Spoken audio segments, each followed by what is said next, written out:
à tous, c'est Santox et j'espère que vous allez bien. Aujourd'hui on se retrouve pour une nouvelle vidéo, un guide sur le moine Marchevent à la 8.3. Alors je tenais à préciser quand même avant de commencer cette vidéo que je ne suis pas un pro moine, je ne suis pas de chez méthode ou autre, donc je ne dis pas que je fais les choses parfaitement. En tout cas j'essaye de le faire le mieux possible et c'est pour ça que je vais vous présenter ce guide là, sachant que le moine est un perso que je joue depuis assez longtemps maintenant. Je gère très bien actuellement, enfin du moins selon les dires que l'on me dit et selon je vois quand même mon DPS. Donc voilà, je vais vous parler du moine, on va parler un peu tout de talent, des corruptions, on va vraiment parler de tout sur le moine. J'espère que cette vidéo ne durera pas trop longtemps non plus, le but étant d'avoir que vous ayez un condensé et que vous puissiez vraiment partir sur de bonnes bases. Alors ce guide il a pour but d'aider vraiment les débutants qui débutent en moine, des gens qui ont ces âmes 120 sur le moine, des gens qui ont du mal à maîtriser la classe, ou même des gens qui la maîtrisent et peut-être pourront trouver des choses qui ne vont pas durant ce guide et qui pourront vraiment aider à l'améliorer en commentaire. Et ainsi aussi peut-être à leur donner un petit tip, ce qu'ils ne savaient pas, donc, tout simplement, ça arrive aussi, on ne connaît pas tout sur WoW, même moi je ne connais pas tout, loin de là. Alors, je tenais à préciser, merci de vous dire que je vous remercie beaucoup pour votre présence sur le Twitch, vous êtes de plus en plus sur Twitch et ça fait extrêmement plaisir, même sur YouTube, vous êtes de plus en plus, merci beaucoup, merci de la force que vous donnez, merci à tous les dons, les subs, etc., vous êtes des oufs. Et voilà, je voulais vous remercier, n'hésitez pas à le rejoindre mon Twitch, voilà je stream tous les jours actuellement durant ce confinement, restez chez vous, n'oubliez pas. Et vous avez tout dans la description, tous les liens sont dans la description, Discord, Twitter, Facebook, Twitch, il y a tout, il y a toutes les descriptions, tout est vraiment décrit pour que vraiment vous ayez les informations très rapidement. Voilà, pas obligé de vraiment me poser la question, vous avez tout dessus.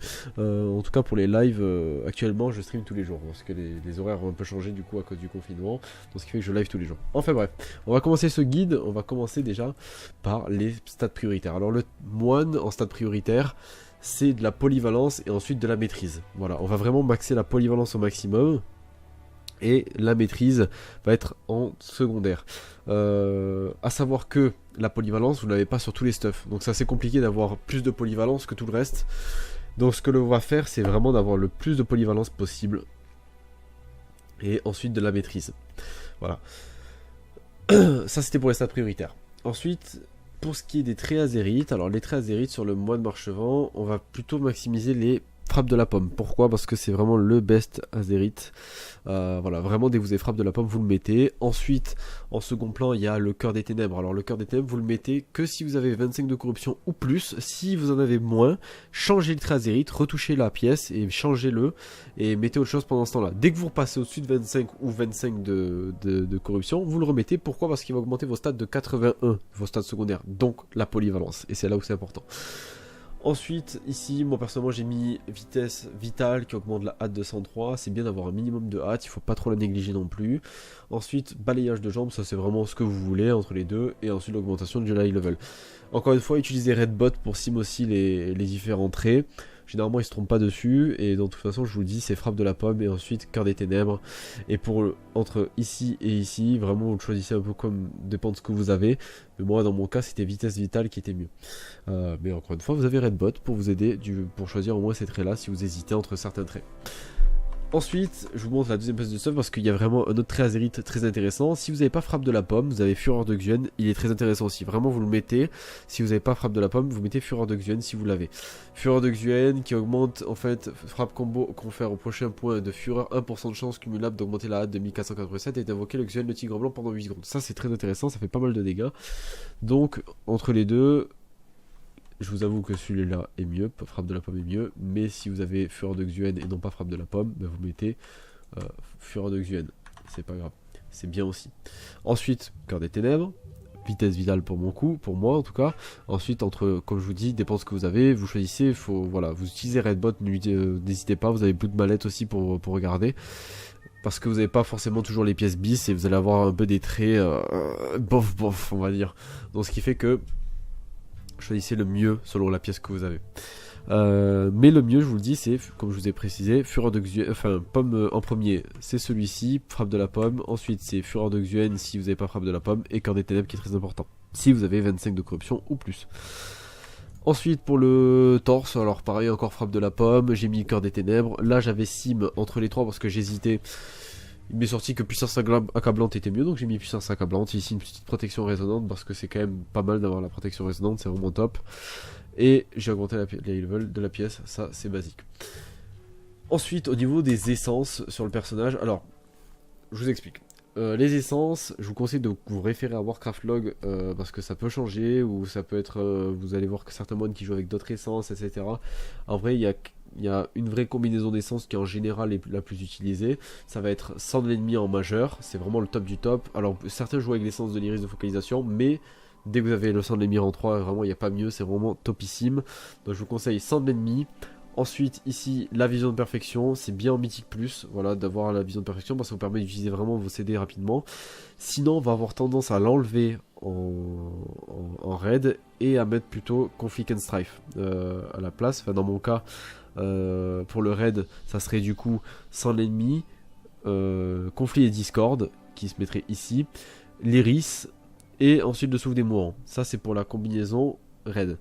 Pour le mythique plus, il est conseillé quand même de mettre sans l'ennemi, vision de perfection, conflit et discorde, et souffle des mourants. On enlève en fait l'iris de focalisation. Alors ça c'est une compo un peu que je vous dis selon moi, parce que j'aime bien en mythique plus utiliser pas mal mes CD, ça me permet vraiment de claquer des CD sur des trash, et sachant qu'en mythique plus les trash font très très mal, et ça me permet ensuite d'enchaîner sur le boss vu que tout va vite, d'avoir vraiment mes CD rapidement. Donc c'est intéressant d'avoir la vision de perfection en fait en mythique plus. Sinon pour la composition vraiment raid, c'est vrai que ce sera mieux de mettre le conflit et discorde à la place de vision de perfection et de conserver l'iris. Mais dans le cas du mythique plus, c'est vrai qu'il est mieux d'avoir le conflit discorde à la place de l'iris et garder la vision de perfection. Voilà. Donc je vous le redis, sans l'ennemi, vision de perfection, conflit discorde et souffle des mourants, c'est mythique plus. Et raid, sans de l'ennemi, conflit discorde, iris et souffle des mourants. Voilà, ça c'est vraiment pour les essences. Alors après je vous conseille encore et toujours de regarder quand même Warcraft Log et de vous faire aussi votre propre avis. Ça c'est selon mon expérience sur le jeu avec le moine, et vu que ça fait pas mal de temps que je le joue, je peux me permettre de vous dire ça. C'est une combinaison que je joue et qui marche très très bien, j'ai pas de problème de DPS ou autre. Voilà, là vous avez un recount d'une plus 15 que j'ai faite, et on voit, vous voyez mon DPS et tout si vous voulez regarder pour ceux qui ça intéresse. Alors ça c'était vraiment pour les essences. Ensuite, au niveau des enchantes, enchantement, on va vraiment maxer la polyvalence, comme je vous ai dit, parce qu'on ne l'obtient pas sur tous les stuffs, donc c'est intéressant de mettre de la polyvalence. Donc, les deux enchantes de bague, 60 polyvalence, logique. Ensuite, les armes, navigation magistrale et navigation polyvalente. Je sais que certains modes mettent un autre enchantement aussi, certains.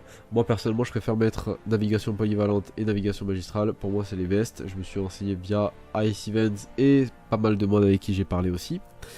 Et on est parti sur le généralité de dire ok, navigation magistrale c'est top, navigation polyvalente aussi.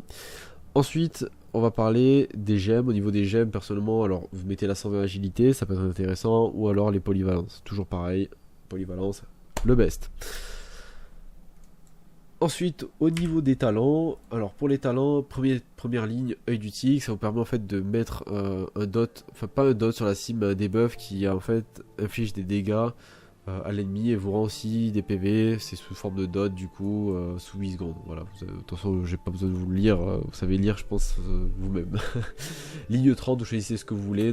Néanmoins, je vous conseille sauve du tigre. Pourquoi? Parce qu'en mythique plus, certaines classes manquent de mobilité, et c'est bien de leur mettre une petite sauve du tigre pour justement qu'ils bougent rapidement. Voilà, ça peut vraiment les aider. Niveau 45, il n'y a pas photo, point du tigre blanc qui va vous permettre de générer 3 points chi. C'est vraiment très très important d'avoir ce talent là. Ligne 60, bon karma c'est bien en raid honnêtement, parce que ça vous permet de vous régène, ou même en PvP c'est intéressant parce que ça vous permet de vous régène lorsque vous prenez des dégâts et que vous avez lors de votre toucher du karma. En fait, quand vous allez prendre des dégâts et que vous avez mis votre toucher du karma, ça va vous donner de la vie. Voilà. Sinon, mythique plus et raid, c'est intéressant d'avoir l'anneau de paix parce que ça permet au tank de kite lorsqu'il a besoin de déstack. Donc anneau de paix très intéressant. En mythique plus, moi perso je laisse celui-ci, sauf quand je vais en PvP je mets mon karma. Voilà. Mais même en PvP, l'anneau de paix est très intéressant aussi. Moi personnellement, l'anneau de paix c'est un coup de cœur. Voilà, je vous le dis. Ligne 75, alors vous avez soit diffusion de la magie, soit atténuation du mal qui est viable. Alors l'atténuation du mal, ça va être pour vraiment les dégâts physiques. Diffusion de la magie, ça va être pour les dégâts magiques du coup. Donc vraiment vous changez en fonction de là où vous allez. Imaginons vous allez sur Port Liberté, généralement c'est des dégâts physiques. Alors je vais mettre plutôt atténuation du mal.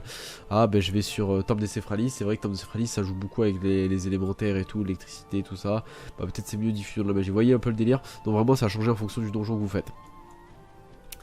Ligne 90, combinaison de coups, il n'y a pas photo. En fait, ça permet de vous mettre un buff Si vous faites une attaque différente de celle d'avant, ça va vous mettre un stack, 2 stacks, 3 stacks jusqu'à 6 fois, et ça augmente vos dégâts du coup de 6% à la fin de tout ça. En fait, vous allez avoir un stack à partir du moment que, imaginons, vous faites pomme du tigre et ensuite voile noire. Ça va vous mettre un stack. Ensuite, je vais mettre couper du soleil levant, ça va mettre 2 stacks. Parce que je fais toujours une attaque différente. Le but, c'est de faire une attaque toujours différente. Parce que si je fais pomme du tigre, ça va. Imaginons, je suis à 6 stacks, je fais pomme du tigre. Ça me revient à un stack. Je dois remonter jusqu'à 6 stacks. Voilà, le but c'est de conserver vraiment ce buff là. De toute façon, on va en parler lors de la rotation que je vais vous présenter après. Ensuite, ici, coup de poing du dragon tourbillonnant. Donc, nous, on va dire coup tourbillonnant. Comme ça, quand je vous expliquerai la rotation, ça sera plus simple pour vous pour comprendre. Parce que si je vous dis, alors là, vous faites coup de poing du dragon tourbillonnant, on en a pour 10 ans. Donc, coup de pied tourbillonnant en dernier, level 100. Pour les PVP, moi j'ai mis ça, voilà, vous les avez à l'écran. Après ça reste assez personnel pour le PVP, donc je vais pas vous parler du PVP, on est quand même sur un guide PVE. Voilà. Maintenant je vous ai parlé des talents de la corruption. Ah non, je vous ai pas parlé de la corruption, my bad. La corruption, alors la corruption sur le moine, en tout cas en mono cible, le meilleur ça sera étoile d'infini. Alors savoir que vous avez plusieurs stades de corruption, donc pour comparer quelle est la meilleure corruption, Blood Mallet, je vous le conseille. Encore une fois, je vous conseille d'aller voir le guide débutant sur l'optimisation du stuff qui vous parle des différents sites. Donc le Blood Mallet va vous permettre en fait de comparer les différentes corruptions. Actuellement la meilleure corruption pour le mono-cible, pour le moine, ça va être étoile d'infini avec une corruption 75. Donc le plus 75 que vous voyez là, par exemple corruption plus 15, vous voyez c'est une petite corruption. Après vous avez plusieurs paliers, 35, 75, etc. Ça vous permet vraiment d'avoir une corruption qui est plus ou moins forte. Alors en mono-cible ça va être l'étoile d'infini qui va être topissime, et multi-cible ça va être la dévastation. Dévastation pareil en 75, je vous parle vraiment des maximums qu'on peut avoir en corruption, qui sont les meilleurs, c'est 75 dévastation en AOE, et en mono-cible ça va être étoile d'infini. Voilà, c'est vraiment les deux best corruptions, mono-cible, étoile d'infini, multi-cible, dévastation. Pour le reste, si vous souhaitez comparer entre différentes corruptions, vous avez Blood Mallet et Redbot qui sont à votre disposition pour ça. Parce que je peux pas vous dire, ah ben si vous avez ça, vous mettez ça. Si vous avez ça, ça dépend vraiment des personnes, parce que la corruption est totalement aléatoire de ce que vous allez avoir sur la pièce, du taux de corruption que vous allez avoir sur la pièce, etc. Mais les bis, vraiment les plus gros bis pour le moine, en mono-cible ça restera étoile d'infini, et en multi-cible ça sera du coup Twilight Devastation, en français, dévastation, je sais pas quoi, je sais plus, mais voilà, c'est dévastation. Ensuite au niveau des trinkets pour le moine, j'ai oublié d'en parler aussi, les trinkets en multi-cible, encore une fois, référez-vous à Blood Mallet, c'est très intéressant, je vous le dis, ce site c'est vraiment la vie. Donc pour les trinkets en multi-cible, ça va être vraiment éclat des titans avec le tourment en bouteille, qui est les meilleurs en multi-cible. Donc moi je les utilise personnellement en mythique plus ou sur des boss comme Vexuna qui sont très intéressants à utiliser. C'est sur ces boss là que c'est très intéressant d'utiliser ces trinkets. Sinon après ça dépend de ce que vous avez en trinket, mais pour le mono cible, le meilleur ça reste d'avoir le rasoir de corail, enfin le rasoir coral, je sais plus comment il se dit en français, bref le rasoir, qui s'obtient sur le palais éternel sur le 4ème boss. En mythique, ça serait au mieux vous l'avez en mythique, ça serait top. Ensuite le meilleur bijou derrière en mono cible, si je ne me trompe pas, c'est parce que attendez, je fais ça de tête, hein. L'autre bijou, je ne sais plus lequel c'est pour du pur mono. Encore une fois, pour le deuxième bijou, je vous conseille d'aller voir. Si vous voulez faire vraiment des trinkets pur mono, ce qui m'étonnerait, je vous conseille d'aller voir le... Ah oui, vous avez Drestagat qui est pas mal en bijou. Le bijou de Drestagat qui s'obtient sur Nyalota, sur du coup le boss Drestagat, qui est très sympa en mono cible. Mais c'est pas le meilleur, il y en a un deuxième meilleur, je sais plus le nom exactement, mais je vous conseille d'aller voir sur Blood Mallet pour le deuxième trinket. En tout cas, moi je vous conseille de pas mettre deux trinkets mono cible, à part si vraiment vous êtes en raid et vous savez que ce boss c'est du pur mono, vous mettez les deux trinkets, c'est topissime, c'est de l'opti. Mais sinon, si vous voulez quelque chose de plus général pour ceux qui veulent pas s'embêter, dans ce cas là ce que je vous conseille c'est de mettre un trinket, et que vous n'avez pas aussi tous les trinkets possibles, hein, parce que tout le monde n'aura pas les bis.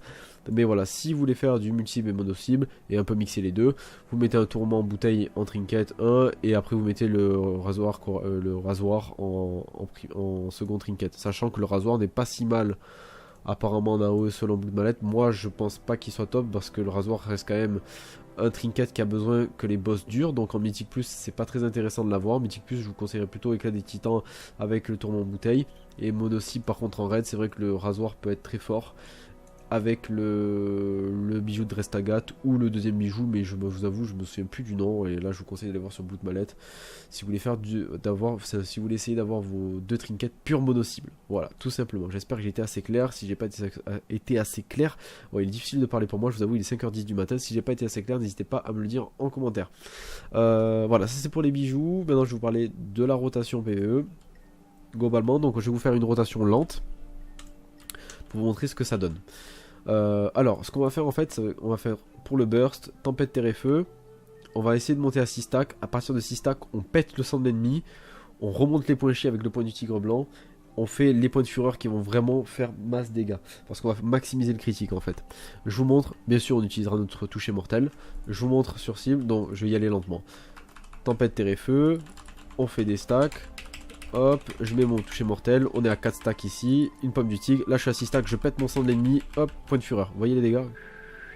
Et hop, derrière coup de pied du soleil levant, coup de pied tourbillonnant, on enchaîne, pomme du tigre, voile noire, on remet tempête terre et feu, on refait un coup de pied du soleil levant, pomme du tigre, voile noir, pomme du tigre, voile noir, coup de pied du soleil levant parce qu'il a proc, voile noir parce qu'il est gratuit, ça a proc, pomme du tigre, point de fureur, et voilà, là globalement on est sur un cycle basique, toujours utilisé dès que votre soleil levant est disponible, on l'utilise, dès qu'il y a des procs on n'hésite pas à l'utiliser aussi, c'est gratuit, ça permet de vraiment éviter d'avoir des trous dans son DPS, on n'utilise jamais la même attaque derrière, pourquoi? Parce qu'on se rappelle qu'on a les combinaisons de coups qui se stackent, dès qu'on a les points de fureur on les utilise. On utilise notre coup de pied du levant, comme ça les deux sont en cooldown et ça nous permet d'utiliser notre coup de pied du dragon, parce qu'en fait pour utiliser le coup de pied du dragon il faut que votre coup de pied du soleil levant soit en cooldown et aussi votre point de fureur, sinon vous ne pouvez pas l'utiliser. Voilà, et là on va faire une rotation basique, voilà, c'est à dire que voilà, je veux générer du point chi rapidement, ben j'utilise mon point du tigre blanc, coup de pied du soleil levant, coup de pied tourbillonnant, voile noir, pomme du tigre, coup de pied tourbillonnant, coup de pied du soleil levant, pomme du tigre, voile noir, pomme du tigre, voile noir. Là on va faire le point de fureur parce qu'il est disponible. Et à la limite je peux relancer un burst derrière. Et voilà, et là on tourne comme ça. Voilà, c'est ça tout le temps en fait. Au niveau du moine. Voilà, et là c'est vraiment votre DPS. Comment dire, sur du sans burst, sans proc. Voilà, vraiment le cycle basique du moine. Voilà. Ensuite on va voir vraiment ce que ça donne vraiment quand on donne un peu plus de rythme à tout ça. Et ce que ça devrait donner sur un boss. Alors là, parce qu'on est en mode cible, si vraiment, imaginons je voulais m'optimiser, je vous avoue, j'ai pas utilisé Strinket, ça va être l'occasion d'essayer, parce que je l'ai loot tout à l'heure, durant le live. On va voir ce que ça donne un petit peu. Je vais le mettre là-dessus. Ok, c'est Shift 6. Donc je vais vous montrer un peu ce que ça donne en plus rapide. Le moine, voilà, c'est très simple. C'est pas une classe qui est très compliquée à savoir jouer. Après vous avez les différents TP à utiliser que je vous conseille. Imaginons vous devez poser quelque chose au bout de la salle. N'oubliez pas d'utiliser votre TP. Vous devez stun le mass, c'est très important. Utilisez souvent contre les trash en multi plus, très utile. Vous devez aider votre tank à des stacks. Vous mettez la note P, ça repousse les ennemis, très intéressant aussi. Vous avez vos différents roulades. Le moine a une mobilité exceptionnelle. C'est vraiment une des classes les plus mobiles du jeu et c'est vraiment super. Voilà, donc là je vais vous montrer un peu ce que ça donne en plus rythmé. C'est parti, je vous montre. Normalement là on prépote, on lâche tout. Point de toucher mortel. Voilà, on met le coup de poing du tigre blanc. Hop, je monte bientôt à 6 stacks. Je suis à 6 stacks. Hop, j'ai oublié de mettre le sang de l'ennemi. Voilà, j'ai fait un fail. C'est pas grave, je le mets maintenant. Hop, ça rattrapera mon erreur. Voilà, vous voyez, je suis monté à 100k. Je remets ma deuxième tempête terre et feu.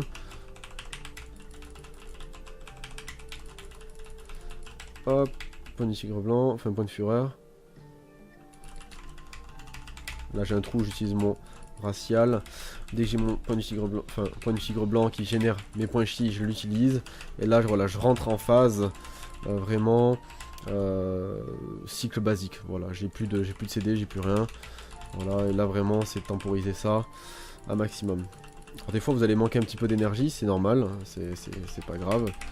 C'est du spamming, c'est des classes qui nécessitent de spam pas mal de fois. Mais c'est pas pour autant que je perds en DPS, parce qu'en fait le moine fait pas mal de dégâts, donc à ce moment là on perd pas trop de DPS. Après je pense qu'il y a toujours moyen d'optimiser cela. Mais je vous avoue, je suis encore en train de chercher comment combler ces petits trous. Voilà, on a un pied tourbillonnant, tempête terre et feu, on n'hésite pas à le reclaquer. Voilà, et là on tourne comme ça. Voilà, tout simplement.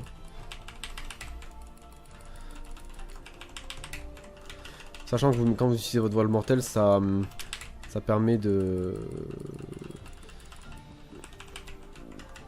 comment dire, je crois que ça réduit le cooldown du coup de pied du soleil levant. Ouais, voilà, ça réduit votre cooldown du coup de pied du soleil levant, donc très intéressant à utiliser aussi, il faut le savoir. Et voilà, et là vous allez tourner comme ça, tout simplement. Voilà. Toucher du karma, très utile aussi, vraiment le meilleur truc de cette classe aussi. Voilà, c'était tout pour cette vidéo. Voilà, on tournait environ à 60k constant quasiment. En burst on est monté à 100k. Je vous laisse regarder le details si vous voulez ici, si vous voulez voir ce que ça donne. On voit que vraiment, vous voyez, le souffle des mourants fait pas mal de dégâts. Frappe létale, c'est ce que vous voyez en DPS, il fait 771k, c'est déjà pas mal.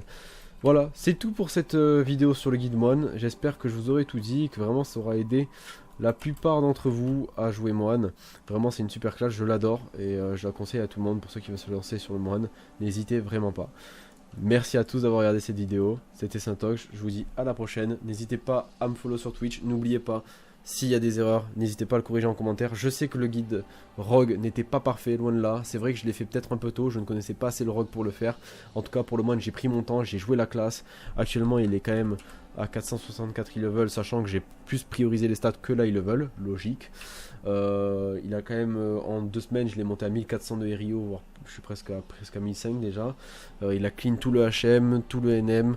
Voilà, c'est un perso que je joue pas mal. Et voilà. Merci à tous, je vous souhaite une bonne soirée, une bonne après-midi, une bonne matinée, ça dépend quand vous regardez les vidéos. Je te dis à la prochaine, n'hésite pas à tout rejoindre sur Twitch, Discord, tout est dans la description. Allez, ciao ciao, bye bye, merci.